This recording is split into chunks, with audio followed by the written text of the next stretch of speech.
two of how many sections of tefillin? 4. Out of 4. 2 here, and another 2 where? In Devarim. Shema and V'haya im Shema.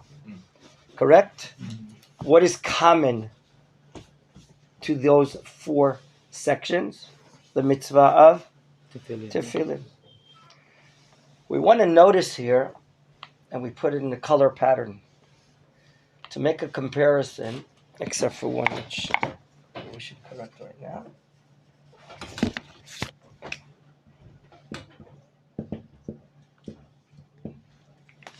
It says in Yud Gimel, chapter 13, verse 9, quote, Vaya lecha le'ot al yadecha, and you shall have for yourself an ot, a sign, we mentioned before, on your hand.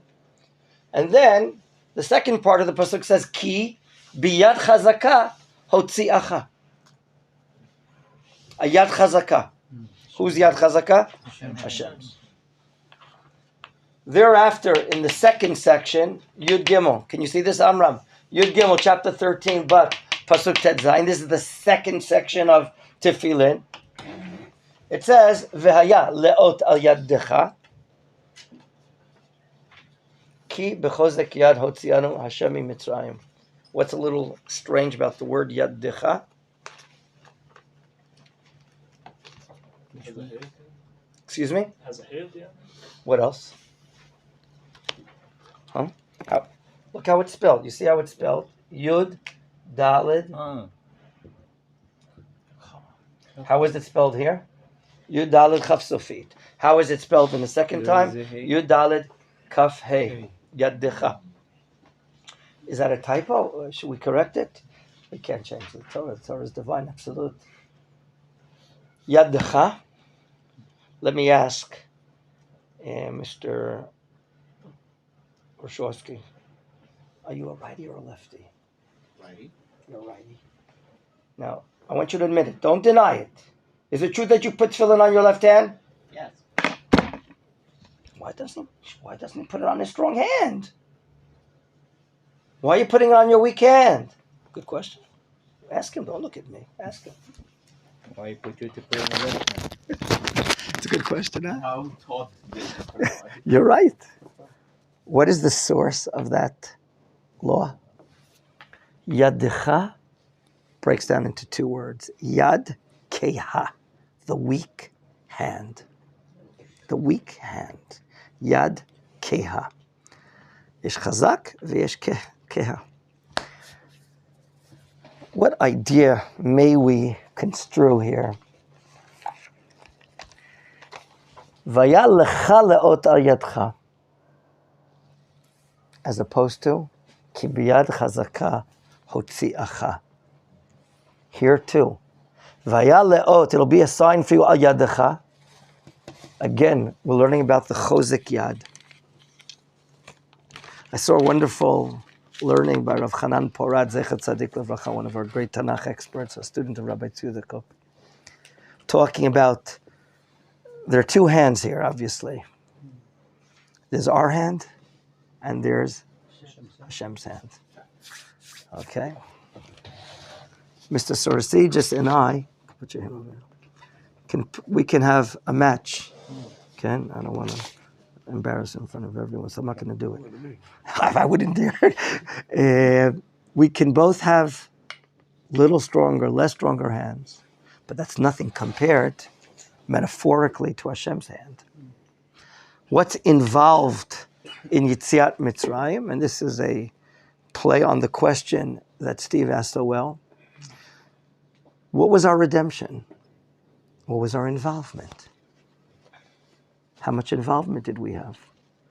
How much strength did we show? Answer, please. Thank you.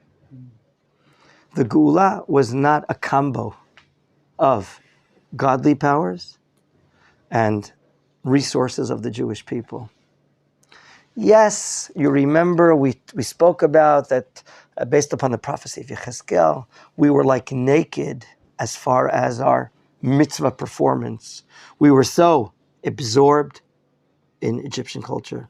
We were so assimilated to Egyptian culture that we really didn't have any points on our scoreboard, did we?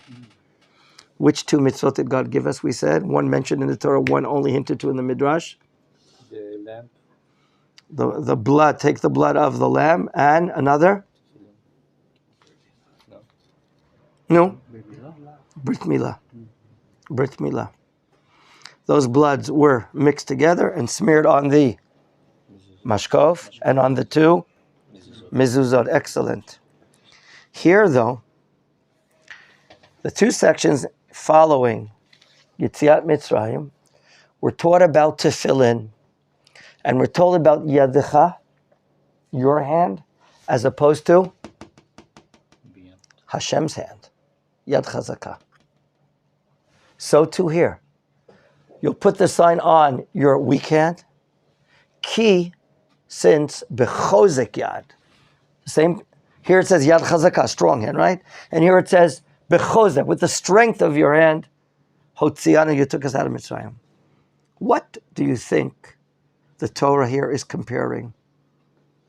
There's a Yad Elyona, a supreme hand involved, and there's a lower hand, the hand of Israel. Like Eov said, the Geula of Yetziat Mitzrayim was totally a divine redemption. We were spectators almost. We weren't performing any fine act, were we, to perform the Geula. It was a Geula Elokit. One of the ways that indicates that it's a divine Geula, matzah, as if time is not involved, it's quick. Eating it in a quick way. All this demonstrates the above time, the metaphysical of godliness in this redemption. This redemption is a godly redemption. It's the Yad Chazakah of God as opposed to our Yad Chalasha. When we put on tefillin, when we're remembering the exodus of Egypt, we're remembering that our hand, vis-a-vis the divine hand, is a very weak hand. And therefore the godly hand is a hand of total divine redemption. To bring this point even further home, I bring to your attention the commentary of Rav Shimshon Raphael Hirsch on this point that I learned from Rav Hanan Porat, and he writes the following here.